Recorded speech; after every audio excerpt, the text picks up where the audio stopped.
Morning students, अद्य वयं कर्मकारकं पठामः। भवन्तः जानन्ति कर्मकारके द्वितीया विभक्तिः प्रयुज्यते। सूत्रं भवति कर्मणि द्वितीया, अर्थात कर्मकारके द्वितीया विभक्तिः प्रयुज्यते। स्टूडेंट्स, आज हम सब कारक पढ़ने जा रहे हैं। कारक में कर्म कारक पढ़ रहे हैं। कर्म कारक में आप जानते हो कि द्वितीय विभक्ति का प्रयोग किया जाता है। कर्म कारक में द्वितीय विभक्ति का प्रयोग किया जाता है। कर्म कारक का चिन्ह होता है को। चिन्ह क्या होता है? को। क्रिया का फल जिस वस्तु या व्यक्ति पर पड़े उसे कर्म कारक कहते हैं। वह कर्म कहलाता है। यहाँ पर जिस वस्तु पर या व्यक्ति पर मैं बताया। सूत्र है कर्मणि द्वितीया। कर्मण शब्द है। कर्मण शब्द का सप्तमी विभक्ति एक वचन में कर्मणि होता है, जिसका अर्थ होता है कर्म कारक में द्वितीय विभक्ति का प्रयोग किया जाता है। यथा रामः कवितां पठयति। रामः कवितां पठति। पठति पदम वर्तते। क्रिया का फल किस पर पड़ रहा है? कविता पर पड़ रहा है। कविता में द्वितीय विभक्ति हुई। इसी प्रकार और भी एग्जाम्पल देखोगे। बालकः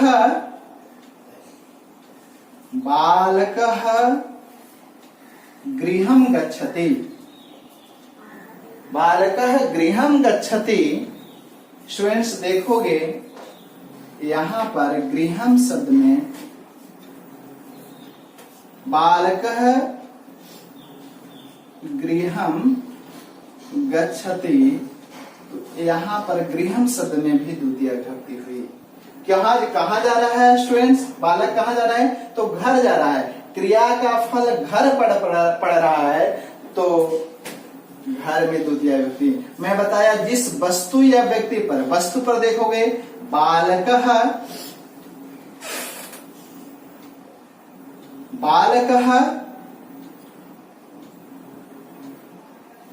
वृक्षं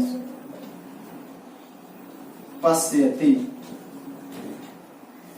बालक देखता है तो क्या देखता है? वृक्ष देखता है, तो वृक्ष में आपका द्वितीय विभक्ति हो गई। यानी क्रिया का फलाश्रय कर्म कहलाता है। कर्म कारक में द्वितीय विभक्ति होती है। बहुत सारा एग्जाम्पल होता है। अब आगे देखते हैं। द्वितीय विभक्ति के कुछ उपपद होते हैं। उन उपपदों के विषय में स्टूडेंट्स हम लोग पढ़ेंगे। द्वितीय विभक्ति के उपपद। द्वितीय विभक्ति के उपपद। पद मतलब शब्द होता है। उप मतलब सहायक शब्द।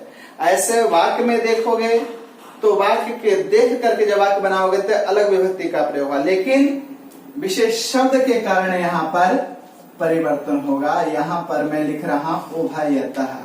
उभयतः का अर्थ होता है दोनों तरफ। दोनों तरफ।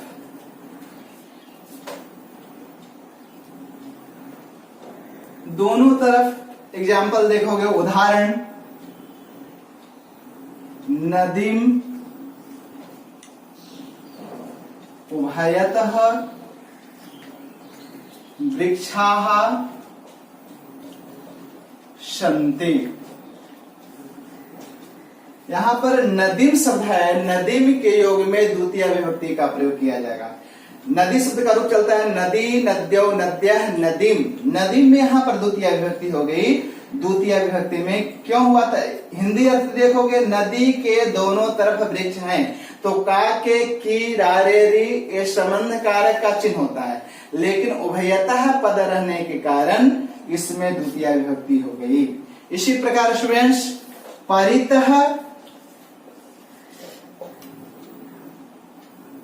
शरवतः शब्द के जोग में भी द्वितीय विभक्ति का प्रयोग किया जाता है।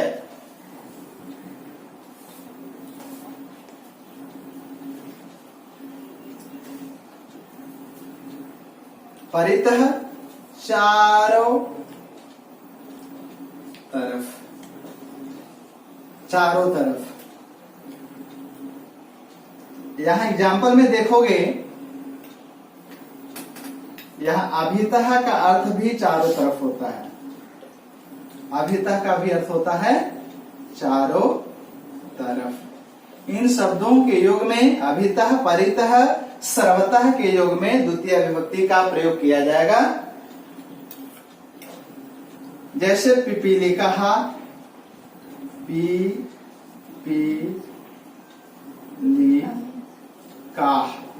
पिपीलिका मिष्टान्नम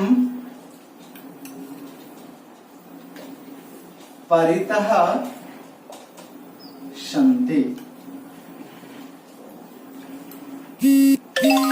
पिपीलिका अर्थात चींटियां, चींटियां मिठाई के चारों तरफ हैं। पिपीलिका मिठाई के चारों तरफ है। इसी प्रकार बहुत सारे एग्जाम्पल हो जाएंगे। भक्तः मंदिरम परितः सन्ति, भक्तः मंदिरम अभितः सन्ति। वायुः वायुं परितः, वायु के चारों तरफ। इसी प्रकार नेतारम अभितः, नेत्री शब्द ऋकारांत है, नेतारम अभितः, नेतारम अभितः कार्यकर्तारः सन्ति। इस प्रकार अभितः के योग में द्वितीय विभक्ति का प्रयोग बताया गया। अब आगे चलोगे, शब्द है बिना।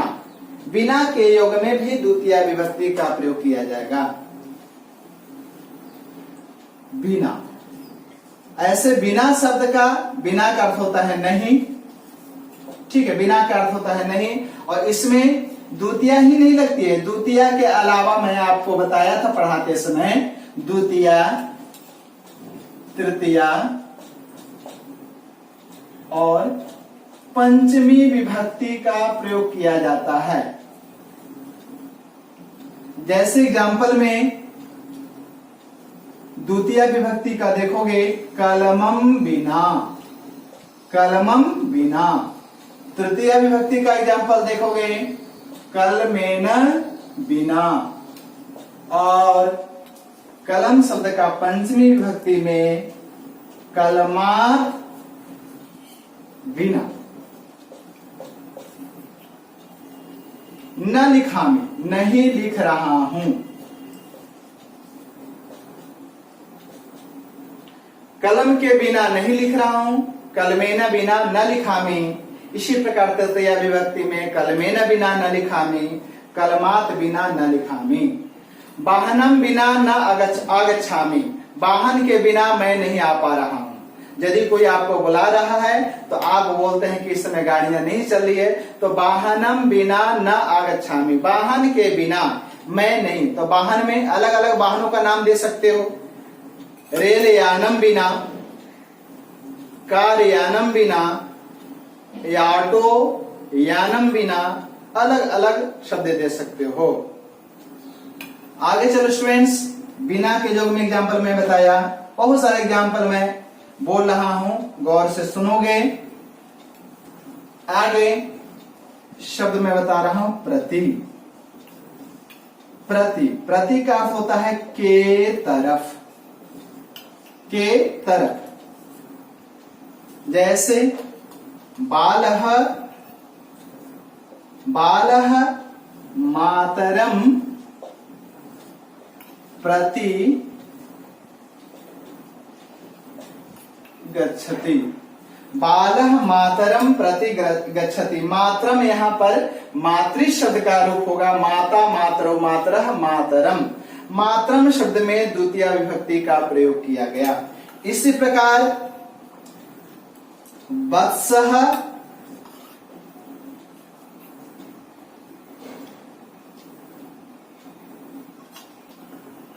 गावं प्रति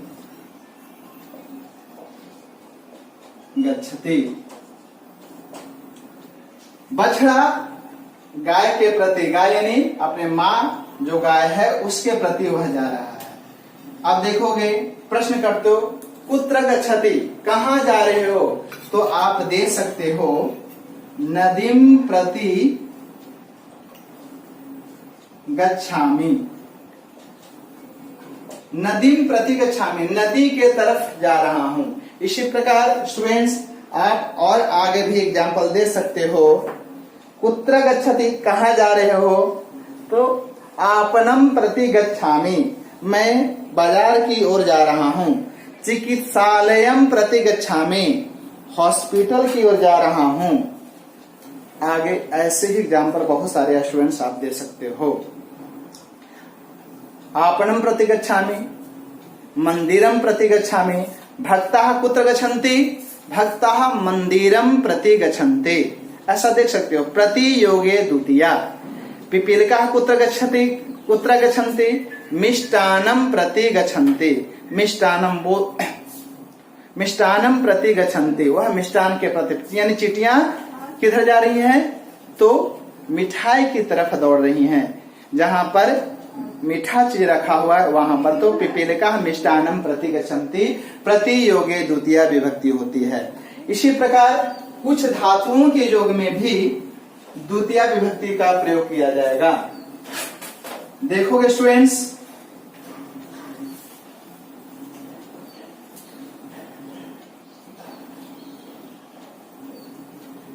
गम धातु के योग में, गम जानार्थ में, जहां जाया जाए उसमें द्वितीया विभक्ति का प्रयोग किया जाएगा। जैसे सह ग्रामम गच्छति, वह गांव जा रहा है, तो जहां जाया जाए उसमें द्वितीय विभक्ति, तो ग्रामम शब्द है, ग्राम शब्द में द्वितीय विभक्ति का प्रयोग किया जाएगा। अब देखो अहम नगरम गच्छामि, नगरम गच्छामि, नगरम शब्द में द्वितीय विभक्ति का प्रयोग होगा। नगरम गच्छामि, नगर शब्द में द्वितीय विभक्ति हो गया।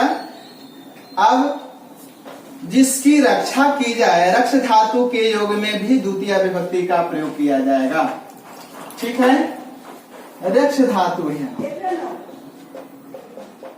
रक्षा करना, जिसकी रक्षा की जाए उसमें द्वितीय विभक्ति का प्रयोग किया जाता है। रक्ष धातु योगे द्वितीय विभक्ति। जैसे माता पुत्रम रक्षति, मां पुत्र की रक्षा करती है। तो यहाँ पर देखते होंगे डिस्कवरी वगैरह में, बहुत सारे चैनल में, यदि किसी माँ के बच्चे, चाहे जिसका बच्चा हो, यदि कोई दूसरा जानवर आता है तो वहां पर माँ रक्षा करने के लिए तैयार हो जाती है, किसी भी तरह लड़ने के लिए तैयार हो जाती है, तो जिसकी रक्षा की जाए उसमें द्वितीय विभक्ति का प्रयोग किया जाएगा। माता पुत्रम रक्षति, माँ पुत्र की रक्षा करती है, बचाती है। सैनिकः देशम रक्षति, सैनिकः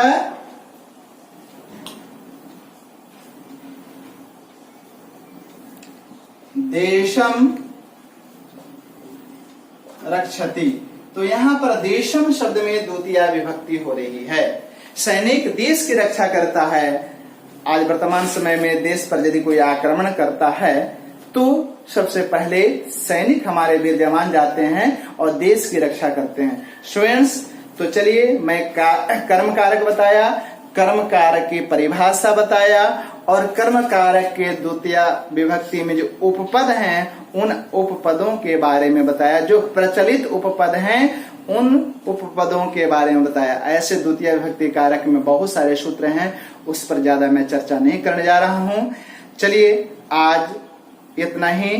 थैंक यू स्टूडेंट्स, अगले दिन मिलते हैं।